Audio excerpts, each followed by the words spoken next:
विपक्षी मोर्चे की तस्वीर अब लगभग साफ होते हुए दिखाई दे रही है। इसकी एक छोटी सी झलक संसद भवन के उद्घाटन कार्यक्रम के बहिष्कार में दिखाई देगी, जब 20 बड़े विपक्षी दल इस कार्यक्रम का बहिष्कार करेंगे और इसके बाद विपक्षी दलों की एक बड़ी बैठक भी बुलाई गई है। संकेत इसी बात के हैं कि विपक्षी मोर्चा 3 महीने के अंदर तैयार हो जाएगा। देखिए ये खास रिपोर्ट।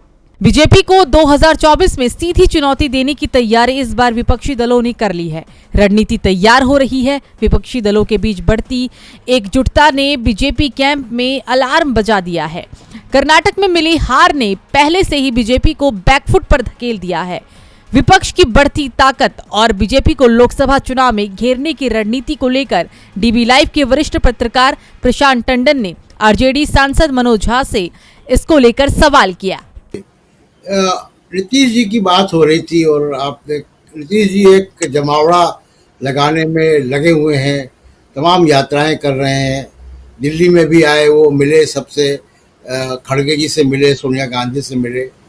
नीतीश जी की ये कोशिशें किस तरफ जा रही? क्या वो एक अलग मोर्चा बना रहे हैं या ये यूपीए 3 के कोई एक्सपेरिमेंट है हो रहा है, या 180-82 सीटें हैं जहाँ पे त्रिकोणीय मुकाबला है, चाहे उत्तर प्रदेश है या बंगाल है या उड़ीसा है, तेलंगाना है, ये 185 सीटें हैं, आंध्र प्रदेश है, इनमें मोर्चे की पार्टियां सत्ता में हैं।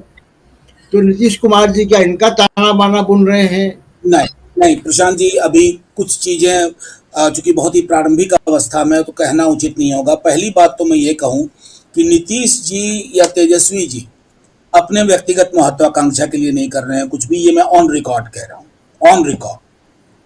कोशिश उनकी यही है कि मैक्सिमम पॉसिबल सीट्स पे बीजेपी को 1-1 की स्थिति में ले आया जाए। बीजेपी को तकरीबन 200 सीटों 250 सीटों पर फायदा होता है ट्रायंगुलर या 4 एंगल फाइट से।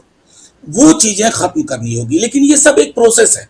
एक साझा कार्यक्रम, एक विकल्प, एक प्रगतिशील दस्तावेज, उससे पूर्व साथ बैठने की एक रवायत। गिले शिकवे हैं तो उसको भी टेबल पर रखिए। सारे गिले शिकवे मिटते नहीं है, 77 में भी नहीं मिटे, तो वो कुछ गिले शिकवे पहले तय कर लो, कुछ बाद के लिए छोड़िए।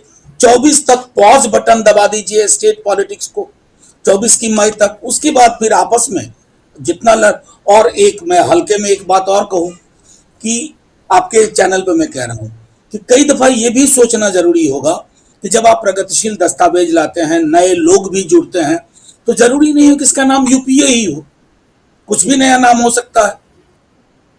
यूनाइटेड डेमोक्रेटिक ऑल्टरनेटिव हो जाए, कुछ भी हो जाए। तो मेरा मानना है कि ये स्टेप बाय स्टेप है और इन्हीं छोटे छोटे नन्हे कदमों से नीतीश जी, तेजस्वी जी चल रहे हैं, शरद पवार साहब चल रहे हैं, ममता जी चल रही हैं, और कोई जो छोटे मोटे मतभेद अक्सर मीडिया में एम्पलीफाई किए जाते हैं, मैं उनसे कहूंगा असल में अक्सर उन्होंने पढ़ा नहीं। 77 को पढ़ा होता ना, तो मैं उदाहरण देता हूं। एक बड़े नेता के घर दूसरे नेता को जयप्रकाश जी ने कहा यहीं आओ बात करते हैं, उन्होंने कहा मेरी वहां लाश भी नहीं जाएगी उस नेता के घर, लेकिन बात हुई, विकल्प उभरा।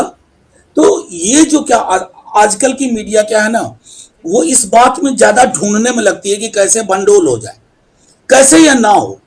मतलब बीजेपी से ज्यादा चिंतित मीडिया का एक वर्ग दिखता है जब विपक्ष के 10 लोग, 12 लोग, 17 लोग, 18 लोग एक साथ बैठते हैं।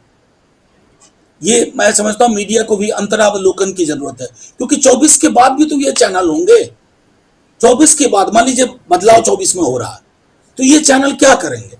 हालांकि मैं मानता हूं कि इनमें एक अभूतपूर्व शक्ति, स्ट्रैटेजी बदल देते हैं।